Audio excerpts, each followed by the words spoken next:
Yes, it is finally going live. All right, we're good to go, my friends. We're officially live. All right, cool. It worked. I'm glad. How's it going, everybody?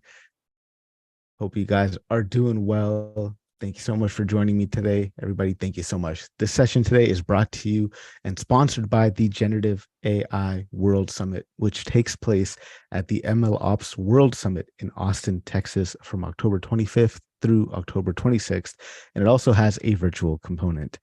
Today's session theme is From Academics to Industry, Bridging the Gap in Generative AI, or if you prefer, we can call it From Papers to Production. Either way, this panel is going to discuss translating academic research in generative AI into real world applications. And then we're also going to discuss the challenges of this transition from going from academics into industry and trade war stories and success stories along the way. Again, thank you to the MLOps World Summit and the Generative AI World Summit for sponsoring this event. You can register for the conference with the discount code HARPREET, all lowercase, for $75 off your ticket price. I'm going to go ahead and introduce our panelists today. First up, we have Chris Alexiuk, also known as the LLM Wizard and educator extraordinaire. Chris was previously an instructor and curriculum developer at Fourth Brain and is currently a founding machine learning engineer at Ox and head of LLM at AI Makerspace, which is an e-learning provider teaching students about all things generative AI. Chris, thank you so much for being here. Thanks, Harpreet, and thanks for having me. Absolutely. Next up, we got Chris Rousseau, who's an expert in bleeding edge LLMs and co-author of the Manning publication, LLMs in Production. He's currently the principal machine learning engineer at Nerd United and was previously the lead data scientist at MasterCard. Chris, thank you for being here. Thanks, man. It's good to be here. Next up, we got Sophia Yang, PhD, who is a senior data scientist at Anaconda. She's also a prolific author, a blogger, and content creator. She's earned her master's in computer science and statistics from the University of Texas at Austin, as well as a PhD in educational psychology from the University of Texas at Austin. Sophia, thank you so much for being here. Thank you. Glad to be here. Next up, we got James Dobrin. Hopefully I pronounced that right. DeBoren, but it's close enough. DeBoren, thank you. He's an Oxford physics PhD turned entrepreneur and founder of Titan ML. He worked as a quantitative analyst at Orbis Investments and as a machine learning engineer at Red Mill Solutions. Thank you so much for being here, Jamie. Thanks for having me. Next up, we've got John Santeri, who's a University of Chicago PhD in computer science, was a former research advisor at NASA, an adjunct professor and lecturer at Berkeley, and is currently the special project lead at deeplearning.ai. John, thank you so much for being here.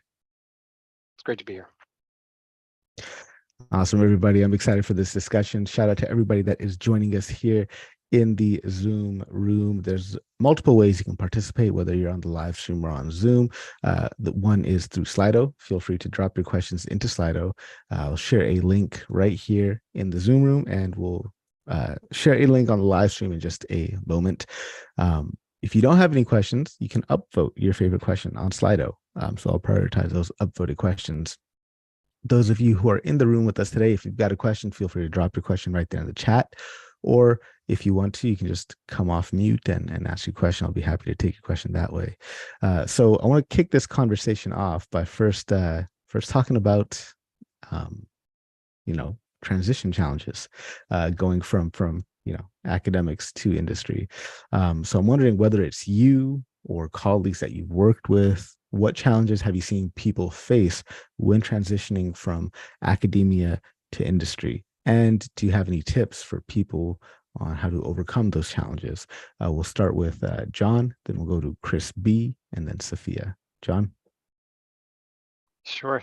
Thanks. It's a really crucial question, and I think that the largest challenge we see when we're moving from really industry to academia or reverse is this fundamental change in kind of what the expectations are, your daily roles and responsibilities. And that's always a process. I mean, you change jobs just from industry to industry, you still have that same shift. But the change from academia to industry is so pronounced that it typically takes almost 6 months, I would say, for people to start to really realize how they're going to be evaluated, what they can expect their day-to-day life to look like. And it's really important at those points in time to have other people you can talk to candidly. I spent a lot of time with some friends as I was moving back into academia, using 4-letter words to describe my confusion about why some things were happening in certain ways. And those moments of having a safe space to talk about what your frustrations are and how you're confused is probably the most important piece. So I'll kind of leave it at that. Yeah, thank you so much. Let's hear from Crispy on this. So thanks, John. That he took the brunt of that, because I'm just going to build off of it. Some of the ways that changed for me, transitioning from working at a university in the research department to a company that, like a startup, was actually this. I had the expectation that the startup would have expectations for me and that they would know already what they wanted me to do, and they just didn't. Right. And that was a huge shift for me. And it took probably longer than 6 months for me to really transition effectively. And beyond that, one of the other things that I've seen working with PhDs at startups and at Fortune 500s is trends to scope creep pretty often. Very rarely am I seeing academics asking why they need to do a certain thing, or maybe it's not asking why, maybe it's having a full picture of what is expected for a project. And part of that comes with, I think in academia, you want to solve a whole problem, and in business, you rarely do.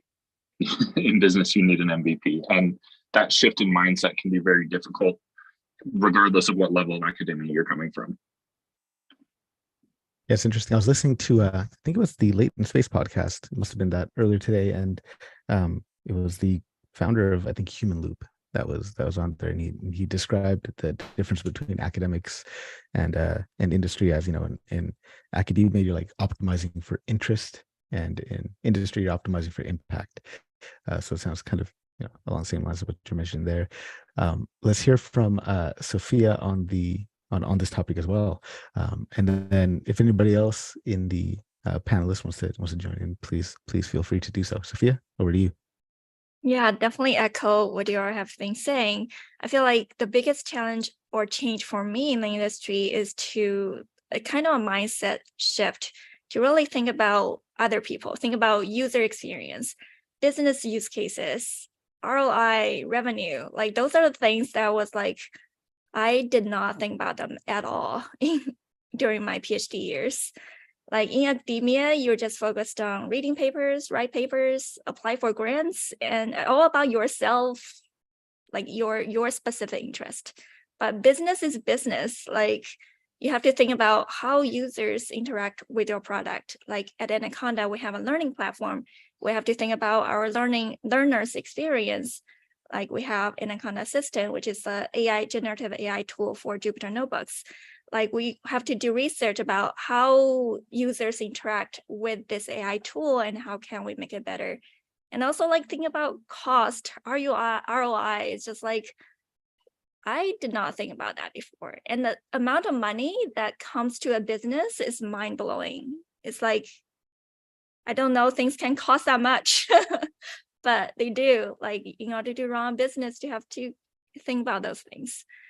Yeah, so that's what I feel like.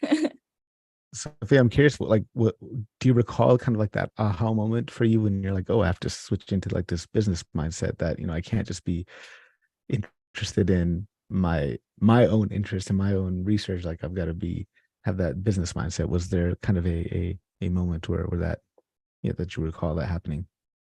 Oh, that's an interesting question. I feel like it's more like growing into this mindset kind of thing. Like the first half a year, 6 months, I feel like I still had the student mindset of just focus on the things I'm doing. The scope is so small, just focus on my projects.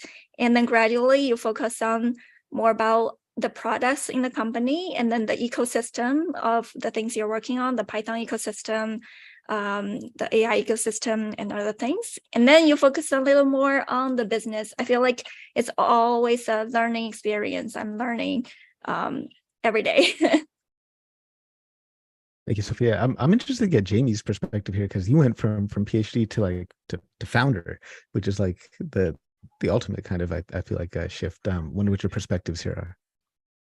Yeah, well, I really like what I can't remember, was it one of Chris B said earlier, which was about the importance of MVPs. And I think looking back, that's maybe one of the biggest shifts, is that there's no real notion of MVP papers. Like, I'm just going to put out a wrong paper that's almost right, but people are going to read it. Like, that's just doesn't really exist in academia. But there's never a bad time to be pushing products into users' hands and having people use your stuff and interact with your stuff. That's never a bad idea. If you're in a startup, maybe in a big company with more sort of reputational risk, it might be different. But for startups, it seems like that's always good advice, is to get people using your stuff faster. And that's a really big shift. I think is on the speed at which you want people to start seeing your work. Whereas in academia, you tinker a lot, make sure it's perfect before you sort of drop your magnum opus. Yeah, there's more of the incentive to as Chris puts it, build, ship, and share, right? Mm-hmm. There's a this is an upvoted question here that is coming in on Slido, and it follows directly after the question I prepared here. But it's a question for those who have experienced both worlds, both industry and academics. Whether the academics is PhD or not, I'd still have to hear your perspective. But what challenges are unique to academia that you believe need addressing in order to kind of attract and retain talent? Maybe go to John for this one. I'll volunteer you for this one, and if anybody else wants to chime in after John, feel free to just raise your hand. Sure. I mean, I think what's fascinating about trying to retain talent in the academic space is that there's such incredible flexibility, but it comes with a certain set of handcuffs. We've already spoken about the requirements for building reports and doing extensive work and working independently and producing papers and applying for grants, and that can get exhausting. We all have flashbacks from that experience, just thinking about what that was like. But at the same time, there's this tremendous opportunity to work independently and not have to fit the model of a quarterly change in expectations from your leadership. So where we often are pivoting in industry, we might be setting a course that would last you for 3 or 5 years. And if you haven't worked in that space, that can be both a challenge, but it also is extremely freeing.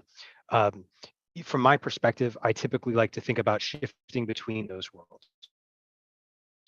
So I don't see one world as a place I want to stay for forever, but to oscillate between them, because I think as independent spaces, they both do a very good job of pushing us as researchers in different directions. And I personally have chosen that to balance between the two. Love to hear what some others think. Yeah, same here. If anybody has any wants to jump in here, please do let me know. Just go ahead and use the raise hand icon. And if anybody in the chat has questions or wants to jump in, please feel free to type in your question or simply come off mute and ask your questions. Doesn't seem like there's anybody else that wants to jump in on this one. So we'll move on to the next question here. And this is a question that I have with respect to aligning academia and industry. So I'm wondering, how can academic institutions better align their curriculum with the real world needs of the tech industry to ensure that there's a seamless transition for graduates? Let's start with Sophia and then go over to John. Sophia? Yeah, this is a great question. I think like there are two types of curriculums that are worth teaching in universities. The first type is the fundamentals, the math, the science, the theory, which I think those are the courses that university really focus on, the fundamentals. They don't really teach you anything practical, which is the second part, which I think is very important. Like, I learned everything in my job, like outside of my school curriculum. And it can be frustrating when professors continue to rely on outdated technology and teach you outdated stuff and don't teach you the most relevant things you need to know in industry. But so I think maybe it's valuable to invite professionals in industry to teach classes at universities, like guest speakers, workshops, or maybe it's okay. Maybe like we just need to learn having the learning skill to know you always need to learn. Like the ability to learn is the thing we learn in school, and then you just keep learning afterwards. I don't know. I'm curious to hear what you guys think. I That's want to double good. down on Yeah. what you're saying there, Sophia. I mean, I think this key point that we all can think back of times when we feel that the technology that was brought into the classroom wasn't the technology that was going to be the most relevant, whether that's a programming language or an approach. While at the same time, I'm a big fan of teaching those fundamentals, because I think those are the things that give us real strength, not just for the next job that we have, but for the job after that and for the job after that. So I really believe that, when I'm wearing my university hat, when I'm working at Southern Methodist, we have I'm on the board that evaluates new tools and techniques. It's an interchange between what's happening in industry and what we're teaching, and tries to bring those two pieces together. That's very exciting. That's important and necessary. But on the flip side, this newest role that I've been working in at Deep Learning AI, that's really all about almost a converse. They're driving with their short courses to bring tooling to help you learn very quickly something that you can get up and running in a few hours. Very different even than what the precursor to that of Coursera, of course, which is looking at these long form courses. So I think the solution is we really need a diversity, whether it's undergraduate, master's, a professional master's program, an online master's program, a PhD program, and then this vocational training that's really blossoming. The tech space is expanding so quickly. We need every possible way we can to stay on top of this. Thank you, John. Thank you, Sophia. Let's go to Chris Brousseau, and then after Chris B, we'll go to Chris Alexiak. So I had a really crazy experience that I think I've said in multiple arenas like this before, or I've told about it, where I was at university.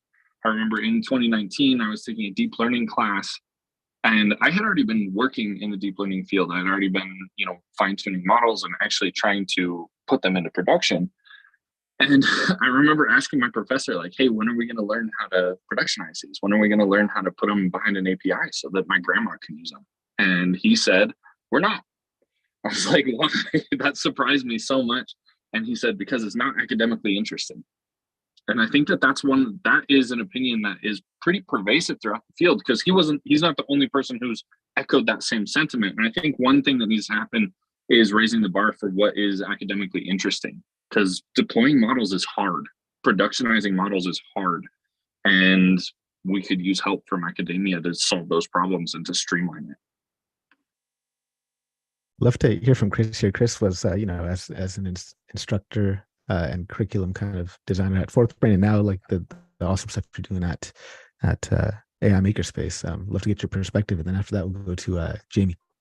Yeah, I mean, like what everyone's already said is kind of the holes that we see when we have people who come from the academic side of things, right? So this more focus on out of date tooling, or not really understanding or knowing the full depth of the tooling that they're using. And I think that's one of the things that I really like something that Sophia said, which is that just a lot more like workshops, a lot more hands-on experience, programs like vocational training, as John mentioned, or even co-op experiences where you actually work in industry with industry professionals on the part of the stack that you might not necessarily be most used to, is something that could really help aid and provide benefit to people coming out of academia and into industry, right? If you have experience, hands-on experience with someone whose profession it is to make those models go and scale, it's just going to help you so much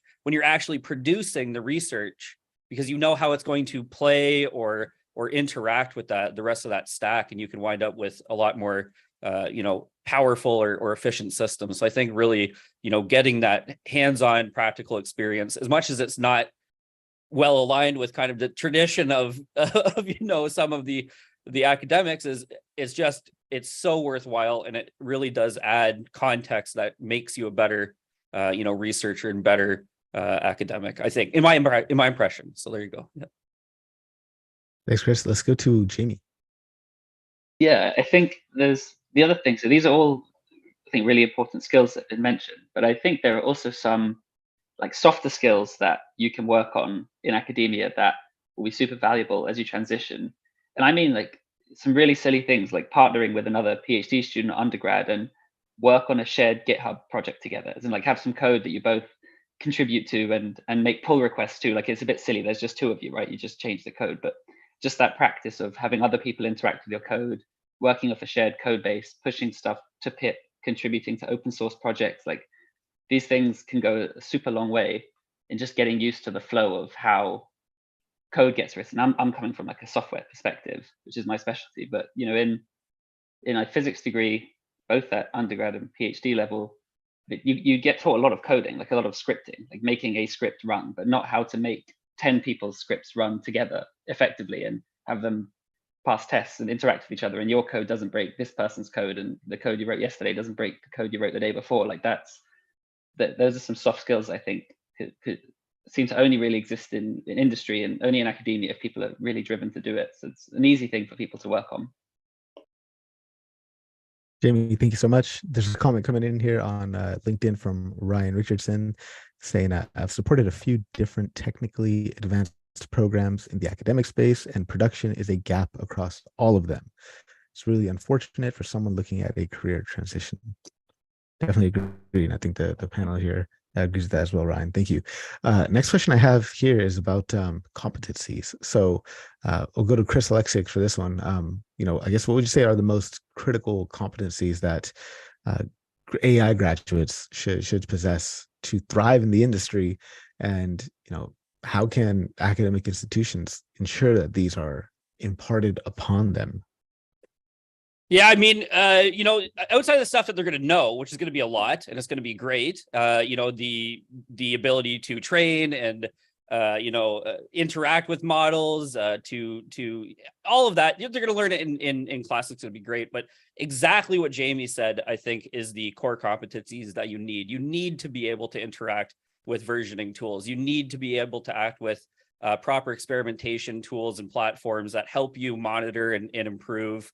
And you need to have awareness of how, what is the cost benefit ratio of some of these systems, right? If we get our F1, it's a toy example, but it's, just to make the point, if we get our F1 score up by 0.2, but it costs 3 times as much, that is not going to be something that's useful across the board. And I think that kind of, those kinds of competencies. So just with the, the rest of that stack, making production part of it, right? It's also just in terms of sharing work with your class or your colleagues or your professor, whoever you're sharing your work with, being able to put it into a format where they can interact with it, where they can see exactly what you were doing in your experimentation, not just through some report at the end, but interact with it. I think all of the skills that you would need to make that happen are skills that you absolutely need to perform well in industry. And you can enhance both sides of that coin if you're doing that, right? If you have that production endpoint that you can share with people to share how cool your research is, I think that's awesome, right? People are going to be engaged with that. It's going to bring eyeballs to your work, and you're going to have picked up a useful skill along the way. So I think those kinds of competencies are critical to avoid these or shorten these kinds of 6 months or more than 6 months gap between coming out of the class and entering the office. So, Chris, thank you so much. If anybody else has any input here, feel free to jump in. Let's go to the next question.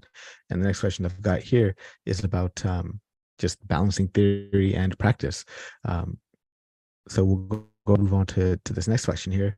So how do we make sure that students are receiving a balanced education, combining that theoretical knowledge with hands-on industry experience? Let's go first to John, and then after John, we'll go to Chris B, Sophia, and then Chris Alexic. So I love this question because I think it is at the heart, I think, of what's required for us to stay relevant. And that is, I like to think about it as once every 2 years, transitioning from one space to another. But I also think that may vary heavily based upon where you are. My personal opinion is that it's easier and generally more efficient to know that for a period of time you're focusing on one and then that you're focusing on the next, rather than trying to split. I've tried to teach classes where we try to balance those between theory and practice. And usually what ends up happening is people feel like they're not getting enough of either. That's been my personal experience. But I very much encourage my students to think about putting on a hat. Right now I'm a software engineer, and I try to model that for them. So I'll switch and I'll be talking about ideas and graphs and lower dimensional representations and everything along those lines. And then 5 minutes later, we'll say, okay, now we're going to do software engineering. And then you truly make that switch so they can see that it's a necessary ability to maneuver back and forth. That's where I've been. Thank you, John. Let's go to Chris B, followed by Sophia. So one of the things that's hard here in balancing theory and practice is all of us have probably experienced when a theory that was cutting edge has become kind of common knowledge. I'll take for right now the example of ChatGPT, where it used to be that performing inference on a model was a like that was a heavily guarded secret or something. I don't even know if secret's the right word for it. It's just only a subset of people knew how to do that, and then it entered the public space, right? I think that that's not going to slow down. That's going to just keep happening, kind of the same way that literacy or arithmetic have done that. And those are kind of big examples, but that shows where I think this field is going. And one thing that I'm seeing right now within academia is we end up using tooling that was created by industry to simplify a lot of these problems. I don't think that that's wrong, but I want to echo what John was saying, where I think that having a basic understanding of how something, like how do you perform a regression in math, and then doing the software engineering of how do you implement that with an algorithm is extremely helpful, right?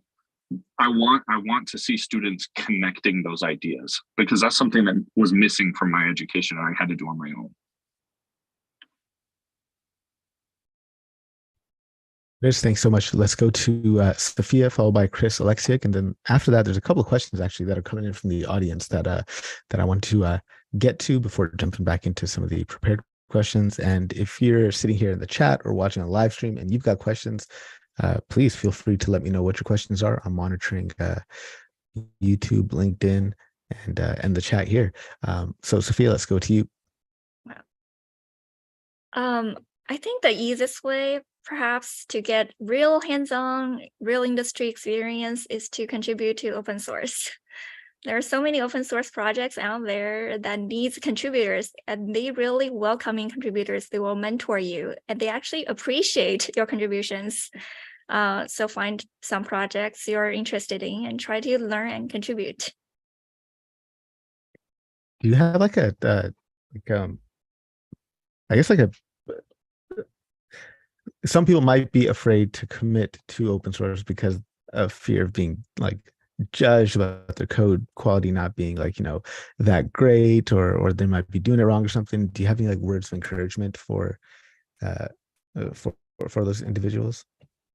Yeah, I would say go to a sprint, like at a lot of conferences, and sometimes projects do sprints every now and then for free online. It's all virtual, and you can get to talk to the developers, the maintainers, and when you actually have a conversation with them, get to know them, you will just feel more comfortable contributing. And they will, during the sprint, they will like guide you step by step how to file your first PR, submit your first PR, or even like submit an issue report is contributing. Or even like fixing typos. That's like usually the first thing people do, fixing typos. Do you guys do that at Anaconda? Do you have a like one of these open source sprint meetings there? Yes, we have a open source department at Anaconda. We support a lot of open source projects, like Conda is the biggest one. We support Jupyter. One of our co-founders actually created NumPy, Travis Oliphant. So we are a big open source community at Anaconda. As a company, we don't do sprints at a monthly basis or regular basis, but we do go to conferences where whenever we go to conferences, we try to organize a sprint at the conference. For example, PyCon, we usually do a Conda sprint there, or PyScript sprint. There's actually a PyScript hack day happening at PyCon. Is it PyCon Dubai? in a couple of days if people want to participate. Thank you, Sophia. And finally, for this question, let's go to Chris Alexic.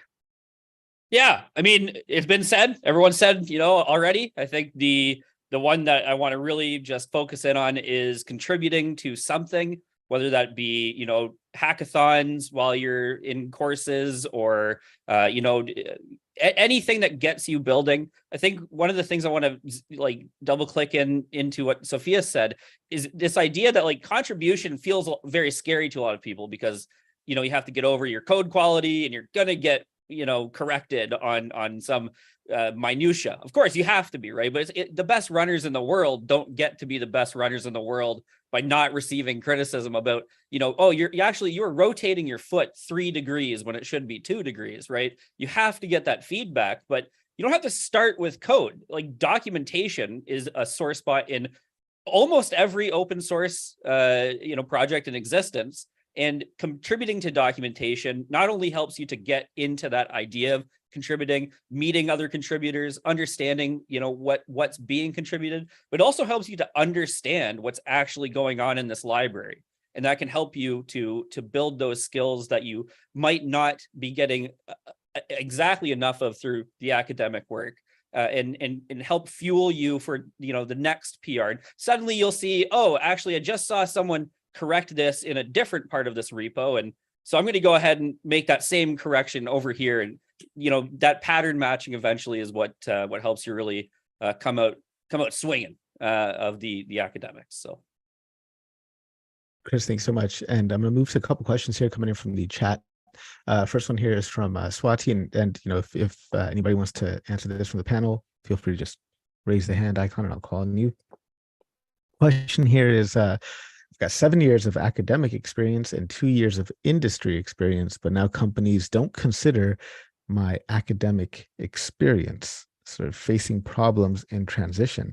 And I'm wondering if maybe that's because I don't know why they would be considering that, but I'd love to hear somebody's perspective on that. If anybody wants to jump in here. Let's go to you, John.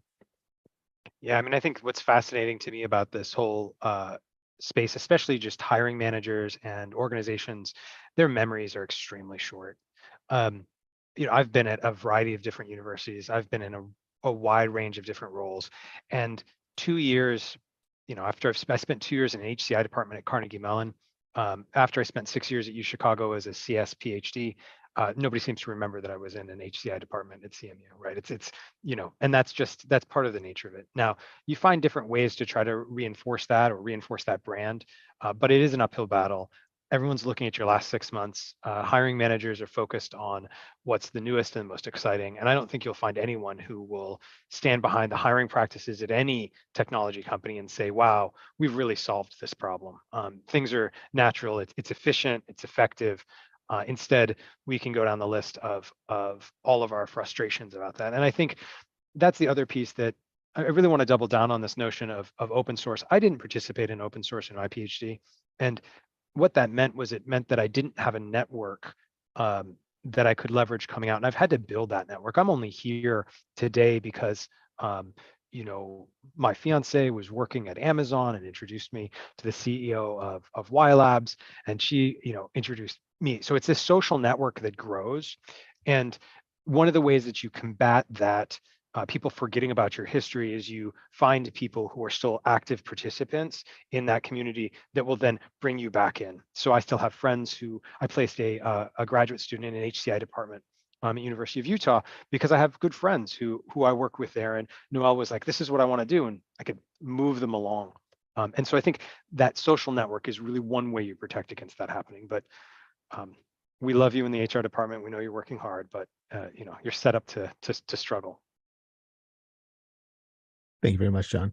If anybody else has anything to chime in here, let me know. If not, there's another question coming in from Ajit. And then actually, I want to kind of move into some questions about moving from papers to production. I think I've got a few questions that I can jump in on there. But let's go to Jamie. Jamie, let's hear from you. Yeah, no, just on that last point, I do, my condolences a bit go out to anyone job hunting. At least in Europe, I can't really say for the US. Like it's a really tricky time to get jobs in tech and in AI. Like there's loads of people looking for jobs, and despite there being tons of money and funding in the spaces, like it's not really growing fast enough to meet the demand for all the people. So part of it, I think, is just perseverance, as in you might not have found the right fit yet, but there will be like a good fit out there. Like it's tough finding jobs. And the only other thing in my experience, like very, very short amount of experience hiring, this is the first time I've ever hired in sort of this role that we're doing, is a lot of the questions that we have are around enthusiasm and fit for like what the candidate enjoys. So if you have extensive experience in academia and you're applying for jobs that are very different, very different industry, or your role is very different, maybe there's always going to be questions about, is this actually what you want? Is this going to be something that you're able to stick at in the long run, that you're going to enjoy? And I think the answer isn't, I can't say whether that's the case or not, but you need to have convincing answers for that. You need to be convinced yourself that this is something that you'd enjoy. Otherwise, it's too much of a risk. Hiring is a big risk on both sides of the party. And so, part of it's convincing them that this extensive other career you've had is not like you're reluctantly leaving that, you're just leaving that for behind and you wish you could stay, kind of thing. Like that's what I've often found when interviewing people from more of an academic background. Amy, thank you so much. Next question here coming in from Ajit, and this is what might be the better proposition for the industry, not academia, out of the ML research and applied ML. So I'm not sure what the question is, but what might be the better proposition for the industry out of the ML research and applied ML? If Ajit, if you're in this room and you want to clarify, let me know. If anybody wants to take a stab at that question. Well, Ajit, I'll give you an opportunity to rephrase that question. But yeah, let's kind of move into this notion of from papers to production. So first question I have here is how do you approach a new generative AI research paper, and what steps do you take to understand its feasibility for real world application? So if anybody would like to take a first stab at this, let me know. Otherwise, I'm going to default to let's go to Chris Brousseau, who was about to default to anyways. Go for it. So I've got a really bad track record at this. That's why I wanted to take a stab at it. I look at stuff that I want to improve in the industry. So for example, I want to improve attention so bad. And I've seen cross attention, I'm seeing paged attention. One thing that I thought, and I've discussed this pretty extensively with a lot of people, is that the main weakness of attention in transformers is the fact that it's quadratic, right? And then I see sub-quadratic methodologies coming out like Hyena. And I'm like, boom, this is going to be so huge. Everyone's going to implement it. This is going to be big in like a year. And that came out like an eternity ago in the space. I have no idea how to pick which ones are going to be winners. But one thing that I found that's pretty tried and true, at least in my experience, is when something comes out and it excites you because you see its potential, just sit on it. Just wait a little bit. Because somebody's going to test it. Like I remember when the gzip stuff came out, they're like, oh, you can do k-nearest neighbors with gzip as an embedding or an encoding methodology instead of any of our actual semantic embeddings. And it came out like very soon, like within 3 weeks, that, oh, there's tons of data leakage on this. And we like, maybe it could still work, but we got to test it further, and that's my approach to it, because I get excited about this research so much. Like 3 days ago, they came out with this paper on infinite streaming context for LLMs. Like they can stream infinitely. There's no degradation in output for an infinite amount of time. But I'm thinking about that more and more, and I'm like, how does this transition into a product? How does this transition into the MVP that we talked about before? Because who has that? Who's solving the problem? Who needs a literal infinite generation off of any single prompt? And it's hard. I would just say, when you get excited, sit on it for a little bit, because people are going to test it. If you don't see anybody testing it, test it out yourself. Chris Lexiak, I saw you had your hand up there. If you want to jump in, and if anybody else from the panel wants to hop in, feel free to use the raise hand icon. Yeah, I mean, I gotta say, my line, you've got to build with it, right? Like that's the catchphrase, so I'm gonna stick to it. You have to. And I mean, the two things that I look for when I'm considering, is this going to be useful, is exactly the last part of what Chris Brousseau said. What problem is this solving, right? A lot of the time, the problem some of this research is solving is not a problem that is within the problem set your users are having, right? So exactly that last example, if your users aren't going to need to infinitely stream, then we don't need that technology, right? The other thing I look at is cost. A lot of these papers just don't have a reference to it. They don't really care about it, and it's not well represented, even if it's there. And I think that's the key first thing to look at, right? So if you take, for example, some of these very interesting and fun, prompt augmentation methods, or, a tree of thoughts and these kinds of things, where it's like, it's solving a cool problem, right? More complex-esque reasoning. Okay, fine. Well, let's look at the cost. You see, okay, so we need to make 1,000 prompts in order to solve our problem. So that's not something that I'm going to be able to reasonably pitch in a meeting with stakeholders or people who are concerned with the bottom line. And I think, at the end of the day, building with these tools, even if they're inefficient, lets you understand that very well, and then lets you communicate if there's values to those tools to stakeholders. So building with them, and then considering, does this solve a problem the people you're working with or for have, and then how much is it going to actually, per dollar, what's my per dollar on this thing? So that's what I would say I'd focus on. Sophia, I saw you had your hand up. Yeah, I totally agree with Chris. The opinion, the cost, the business use case, I agree. I feel like right now the AI research paper, just so many of them, is more about like the exploration, the ideas. Like, for example, I was reading this paper, Reddit, retrieval augmented dual instruction tuning this week, about like improving the RAG performance, about fine-tune the LLM to retrieve better relevant information, to fine-tune the retriever to return more relevant results. So I thought, oh, this is a really neat paper, and I should probably explore it and see if I can code it up.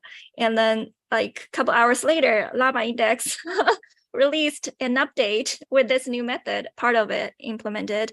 So I just love this space so much, because people implement the papers so fast, and you can just explore the papers, the results, without even writing any code. Just explore a Llama Index, explore a LangChain. People are doing the work for you.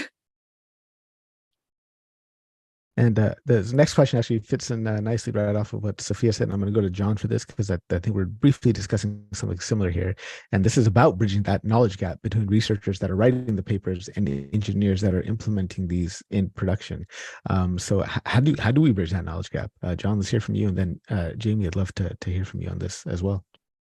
It's so fascinating, because there's so many different ways you can operate in this space, from those of us who are reading the papers directly and then implementing our own solutions, to those of us who are waiting for a standard solution to be built to then put in for the first time to a company, to those of us who are maintaining that code and iterating the repeated process of that code later on down the line.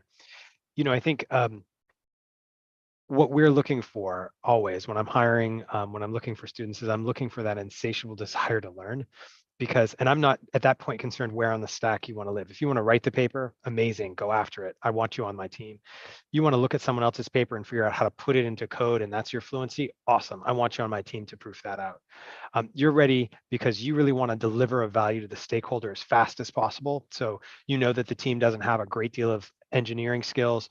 They're more novices in terms of data science. And so you need off-the-shelf solutions that you can pull together to change. We need that as well. And I think we as a whole field are extremely new, right? Our whole field hasn't existed in any way, in any substantive way, for more than roughly a decade. And in that regard, we're still trying to figure out how we support each of those tiers. And so more than anything, I think you need to stay hungry and keep looking and find the pathway, whichever of those sort of stacks you're looking for, that feels natural to you, and invest in that. Right? Just keep investing in that over and over and over again. If your skills are aligning data science with a team, then look at solutions that already exist. If your desire is to read a piece of code, a paper, and then see what it looks like within the first 6 weeks of it being released, awesome, go after it. And again, when we think about putting on these two hats, right, as an academic, I'm skeptical of everything. Every paper is like, I don't trust it. I don't believe it. Someone's trying to pull a con job on me. This isn't reasonable. And then as an engineer, I put my engineer hat. I'm like, oh, I could write this and this could be useful. And we could, and I get excited about it, and balancing between the two, which is why, I loved hearing you, Crispy, as you were talking about your excitement. It's like, yes, I want that. I want that excitement. Because I'm going to be there saying, well, but wouldn't it not work for this reason? Wouldn't it not work for this reason? John, thank you so much. It was very, very insightful. Jamie, let's hear from you. Yes, I mean, if we're talking about, I think, sort of bridging the gap between academia and industry, one thing, especially in fields of LLMs, where I think a few of us are working, is actually the two in a bit of converging. Like there's an interesting burgeoning field, I guess, of like systems research, you might call it. Things like flash attention. This isn't particularly to do with LLMs, but things like FSDP or Megatron. Like these are research papers and research efforts and done by academics, sort of, but like on system settings, like about building things at scale, applying things at scale. And I think the Hahn group in MIT is constantly doing research, but all of the research is focused about how do you run models faster, how do you make better use of resources and hardware and things like that. And that's a sort of really interesting like way that these two places overlap, where the line is a bit blurred between papers and production and academia and industry, where like both of these things happening at the same time and they're both cutting edge. And that's made for someone who really doesn't know which way to go or which one they prefer. Like it's a nice, it's like a relatively niche, but like super interesting place to sit. Jamie, thank you so much. Next question I have here is about addressing scalability. So I guess how do we address scalability when implementing generative AI models in production, and especially when maybe the original research might not have even thought about the scalability? Because I mean, if you're building a 140 billion parameter large language model, like I'm pretty sure you're not thinking about scalability, right? You're just trying to get a accurate as heck model. Let's hear from Chris on this, and then John, and then if anybody else on the panel wants to jump in, please use the raise hand. Oh yeah, Chris B. Sorry, Chris B. Which Chris? Oh, sweet. Yeah. So yeah. we're addressing scalability here. So scalability is something that I'm talking about quite a lot from a localization perspective. And like the hard truth of it is that nothing that's currently out is very scalable, right? You think about how Anglo-centric all of our LLMs are. I think the biggest one that I've seen is I think it's called MMSU from Facebook that came out with 1,400 languages. Nobody's using it, right? You look at Oscar, which is an open source data set, that is like more than 10 times as big as the pile. Nobody's using it. Because this whole idea of scaling to the world, as opposed to kind of prescribing that the world needs to learn American Standard English, it is something that we haven't really addressed. And that's something that I'm looking for academia to start to address, because we're right now relying on industry, and industry doesn't have that incentive. Academia can, that's a place where this could happen, and I want it to so bad. And so I don't really have a good answer to how do we address it, because I don't think we have so far. Thank you, Chris. John, let's go to you. And then after that, let's go to Chris Alexiak. And then if anybody in the panel wants to jump in, please just raise your hand. But I do want to put a seed of thought out there for the next question I want to touch on is benchmarks versus my data set. But first, let's go to John. Yeah, I mean, I think I'm going to defer to other panelists in the specifics of the best way to scale an LLM. But when I think about the broadly, industries focus has to be on the highest ROI, and academia's focus often is on the creativity of the academic contribution. And we must have both. And I've been in situations where we've seen a letdown on the requirements for production happen with both teams, right? Sometimes, as we note here, we're definitely not looking at low resource languages the way that we could be, even though this has been a topic in research for a very long time. We don't have as many resources to do that. I believe there are national efforts to ensure that countries' languages are represented in LLMs that are sufficient. And we're seeing that have to happen. We're seeing it from a local, a regional initiative.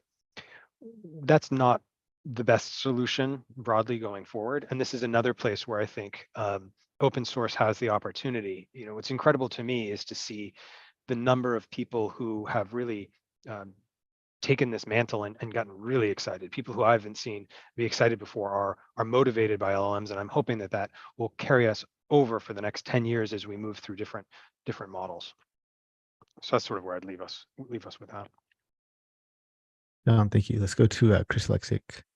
Yeah, when it comes from to scalability from like a make the model run faster, better, stronger on you know, in a way that can serve all of our users and make sure they're having a pleasant you know, experience. You know, we need to get that meme right where it's got the leaning tower structure and there's a little peg holding it up and it's just Tim Detmers, right? So it's research like that, I think. And this is goes to a point that Jamie was talking about, which is like the systems research, right? Understanding, you know, how to implement more efficient or more parallelizable attention, you know, computation. How to deal with these smaller, you know, get our weights smaller and smaller. How to every you know, GQ, all of these amazing tools that we have that aren't really they're not really research in the sense that they're going to make a score go up, but they're research in the sense that they're going to bring inference latency way down. And the more kind of research we have in that sphere, right? And the more I think legit people consider that kind of research, right? Your Tim Detmers and those teams are so focused on optimizing and optimization. I think that's going to be a huge benefit. And one of the other most simple ways to achieve this is by releasing the code that makes your thing do the thing into the wild, and then let software engineers absolutely tear it apart and build it from the ground up in a more efficient manner. Like, we have a number of impressive libraries that have come out, and the first thing that happens is someone's like, oh, I can make this like you know, I can reduce this time complexity by an order of magnitude, right? Just because I know how to do it. And you know, the research teams might not have people with those skills. Once you release it to the people who do, they will optimize it, and they'll do it for free, and they'll do it with a smile on their face, right? So I think that's you know, when it comes to scalability, these are the things we have to consider. So making that optimization research a lot more of a focus, and then, you know, just release whatever you've built in the form that you've built it in, and then let people do their thing and make it go fast. So. Thanks, Chris. I'd love to get Jamie's perspective on this, because over at Titan ML, like, you guys' whole thing is build and deploy better, smaller, cheaper, faster models. And you guys are doing this with, you know, compression and inference optimizations. I'd love to get your perspective on maybe on what Chris said or the scalability issue. Yeah, I mean, what Chris said just now, I think, is actually so true. The number of times that we've seen this pattern of a paper gets released with maybe some like demo code that works for Llama or OPT or one of these like open source models, and then someone's picked it up and refactored the hell out of it, and suddenly it works for every model on Hugging Face, and everything on Hugging Face becomes 2 times faster if you use this thing. I think we saw it with GPTQ, we saw it with Bits and Bytes, we're seeing it with like AWQ. It's a super powerful force. Is that sort of thing. And I think what we really say, we're really trying to do at Titan ML is, it's a bit of a hectic time to be really pushing that research front forward. You're working on something really cool and interesting, and then Tim Detmers just releases something 10 times better, and it's like, what can you do?